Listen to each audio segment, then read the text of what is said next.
लग्नाचे दागिने म्हणजे श्रीमंत पेशवाई दागिने, नाशिकचे सुप्रसिद्ध सराफ मयूर अलंकार सराफ। पंचायत समिती चांदवड येथे 76वा प्रजासत्ताक दिनाचा कार्यक्रम मोठ्या उत्साहात संपन्न झाला।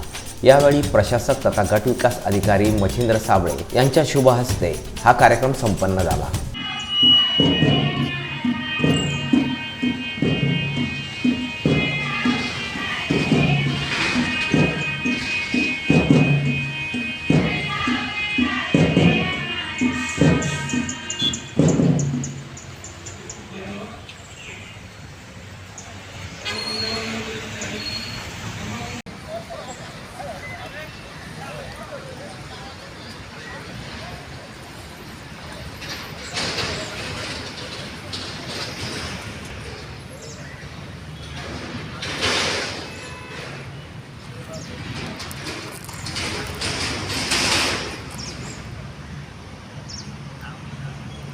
या कार्यक्रमात सहाय्यक गट विकास अधिकारी छोटू थोरात, गट शिक्षणाधिकारी बोडके, तालुका आरोग्य अधिकारी अहिरराव, उपअभियंता सोनवणे, पठाडे, माधुरी वाडिले, पशुसंवर्धन अधिकारी बोरसे, सहाय्यक प्रशासन अधिकारी पाकले तसेच सर्व अधिकारी व कर्मचारी मोठ्या संख्येने उपस्थित होते। जितेंद्र इंगळे, मी नाशिककर न्यूज, चांदवड।